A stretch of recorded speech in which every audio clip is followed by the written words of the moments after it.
लेकिन जरा बात लद्दाख की करते हैं, जहां पर यह लग रहा था कि ऑल इज वेल है, सब कुछ ठीक ठाक है, लेकिन अब नजर आ रहा है कि लीडरशिप तो है लेकिन सब कुछ ठीक ठाक नहीं है। और ये सब कुछ ठीक ठाक नहीं है तब सामने आया जब केडीए के सीनियर मेंबर की तरफ से संगीन और बड़े सवाल उठाए गए। बड़ा सवाल यह है कि क्या केडीए के अंदर दरार पैदा हो गई है लद्दाख के अंदर, क्योंकि सज्जाद करगिली जो एक इंपॉर्टेंट वॉइस है लद्दाख के अंदर और एक बड़े फैक्शन को जमीयत उलमाए अशरिया करगिल को वो रिप्रेजेंट भी करते हैं पॉलिटिकल फ्रंट पर, उनकी तरफ से गुज़श्ता दिनों प्रेस कॉन्फ्रेंस की गई और उसमें ये कहा गया कि केडीए को जो बड़ा काम था वो कर नहीं रहे हैं, जिस तरीके से मास मोबिलाइजेशन करनी थी वो नहीं हो रहा है, और जो एक बड़ी डिमांड करगिल के हवाले से थी कि हेडक्वार्टर करगिल के अंदर होना चाहिए यूटी का, उस पर भी कोई बात नहीं हो रही है। और भी दीरीना मुतालबात और मसाइल हैं लेकिन उस पर किसी तरीके से कोई बात नहीं हो रही है, जिसके बाद ये साफ हो रहा था कि केडीए के अंदर क्रैक्स पैदा हो गए हैं। करगिल डेमोक्रेटिक अलायंस जो रिप्रेजेंट करगिल को करता है और एलबीए जो लद्दाख को रिप्रेजेंट करता है, ये दो रिप्रेजेंटेशन है जो मरकज के साथ भी बात कर रही है। लेकिन फिलहाल खबर यह है कि सज्जाद करगिली ने जो बिगिल बजाया उसके बाद सोशल मीडिया पर उन्हें जबरदस्त आड़े भी हाथों लिया गया और कहा गया कि इत्तेहाद को पारा पारा करने की कोशिश हो रही है। लेकिन अब सुबह से हम ये देख रहे हैं कि उसकी हिमायत में मुतअद्दिद लीडरान भी सामने आए हैं और उनका मानना है कि सज्जाद करगिली जो जमीयत उलमाए अशरिया करगिल के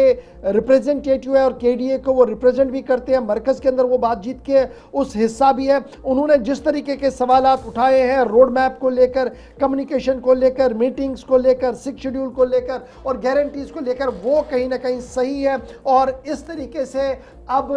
केडीए के अंदर ऑल इज वेल है, एक बड़ा सवाल बनता हुआ नजर आ रहा है। सीधे लद्दाख चलेंगे, इसहाक हमारे साथ ज्वाइन करेंगे जी, और क्योंकि ये बड़ा मसला है। केडीए और एलबीए दो ऐसे यूनिट्स थे जो मरकज के साथ बराह रास्त बात कर रहे थे, लेकिन इधर खबर ये है कि सज्जाद करगिली का डिसेंट नोट आना, उसके खिलाफ सोशल मीडिया पर कैंपेन चलना और अब हाजी इनायत अली से लेकर बीजेपी और दीगर लीडरों की तरफ से यह कहना कि सज्जाद करगिली जिस तरीके से और जिस कॉन्सेंस की बात कर रहे हैं वो करगिल के हित में है, लद्दाख के हित में है, इसलिए जो लोग इस पर तनकीद कर रहे हैं उन्हें अपनी सियासत को दोबारा देखना चाहिए। मोहम्मद इसहाक, जरा ये बताइएगा कि करगिल डेमोक्रेटिक अलायंस जो एक यूनिट था उस बातचीत का हिस्सा था जो मरकज के साथ हो रही थी, उसमें एक अलायंस पार्टनर के तौर पर केडीए भी था और इस केडीए के अंदर मुख्तलिफ तंजीमें हैं। सज्जाद करगिली ने 24 घंटे पहले मीडिया ब्रीफिंग की, उसके बाद ताबड़तोड़ हमले सोशल मीडिया पर हुए। आज हम देखते हैं कि सज्जाद के हक में अक्रॉस द पार्टी लाइंस बहुत सारे लीडर्स खड़े भी हैं। तो हम क्या माने कि केडीए बुनियादी तौर पर कमजोर और केडीए के अंदर जो क्रैक्स की बातें हो रही थी वो विजिबल अब आए?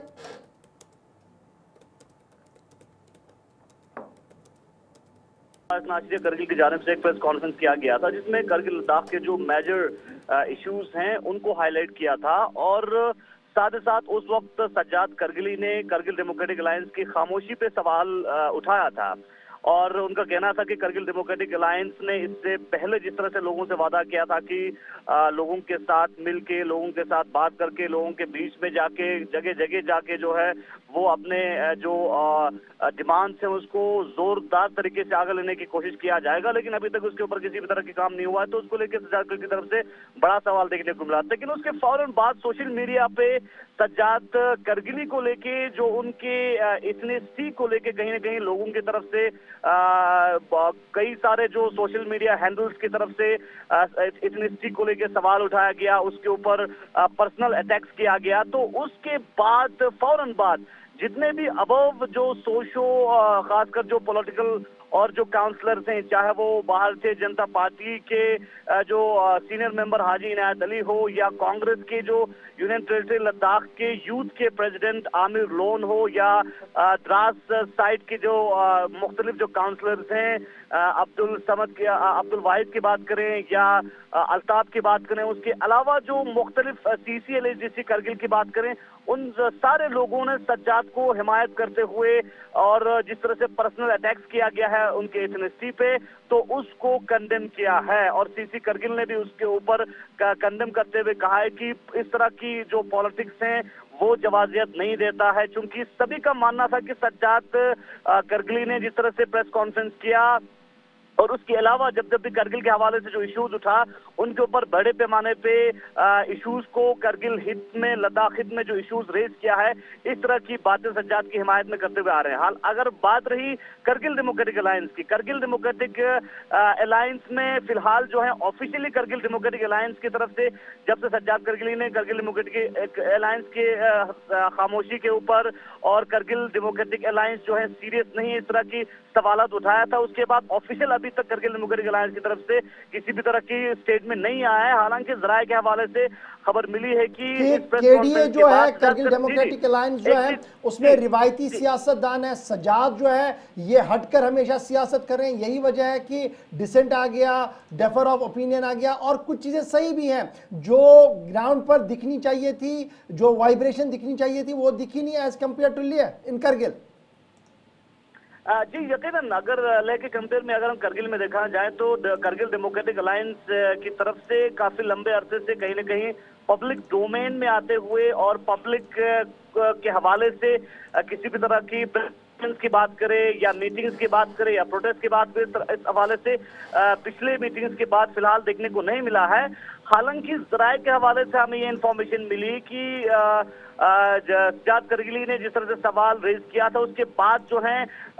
एक online meeting Kargil democratic alliance ने किया है, ये जराये के हवाले से हमें मिली है। और उस ऑनलाइन मीटिंग में आने वाले समय में जो है करगिल डेमोक्रेटिक अलायंस के स्ट्रेंथनिंग और आगे किस तरह से बढ़ाया जाएगा उसके ऊपर बातचीत किया है। दूसरी जानिब जिस तरह से सज्जाद करगिली ने जब प्रेस कॉन्फ्रेंस किया, उसमें खासकर यूनियन टेरिटरी लद्दाख का जो इस वक्त सेक्रेटरीट है, हेडक्वार्टर हैं, उस हवाले से करगिल में भी हेडक्वार्टर होनी चाहिए, इस तरह की मांग उन्होंने रखी। और जब तक करगिल में यूटी का हेडक्वार्टर नहीं बनता है, तब तक GAD का एक ऑफिस जो है वो करगिल में बननी चाहिए, इस तरह की डिमांड सज्जाद करगिली ने उसी प्रेस कॉन्फ्रेंस में रखा। और साथ ही साथ जो अनएम्प्लॉयड यूथ के हवाले से, रिक्रूटमेंट के हवाले से 300 जो पोस्ट इस डिस्ट्रिक्ट कैडर का का वो फिलहाल नहीं आया है, उस पोस्ट को जल्द से जल्द जो है अप्रूवल देके डिस्ट्रिक्ट कार्डर पोस्ट में लाने की बात की। बहुत बहुत शुक्रिया। लद्दाख से हमारे साथ हमारे नुमाइंदा मोहम्मद इसाक थे। आइंदा दिनों में आप देखेंगे आज दिन भर भी काफ़ी ज़्यादा बहस मुबाहिसा और मौजूदा जो सियासी सूरत-ए-हाल बन रही है, क्योंकि यही वो ग्रुप, यही वो टीम थी जिसमें सज्जाद करगिली भी शामिल थे और मुसलसल मरकज़ के साथ वो जो डायलॉग प्रोसेस चल रहा था, 4 निकाती एजेंडा था, उस पर बात कर रहे थे। और ये वो स्टेटमेंट्स हैं जो उनके फेवर में आई हैं मुख्तलिफ लीडरान ने, मुख्तलिफ पार्टियों के, कि उन पर ज़ाती हमले हुए और दूसरी जानिब इत्तेहाद को मुनक़सिम करने के इल्ज़ामात भी उन पर लगे हैं, जिसके बाद बहुत सारे लोग उनकी सपोर्ट में भी आए। बहरहाल दिन भर इस पर गुफ्तगू शुनीद होती रहेगी।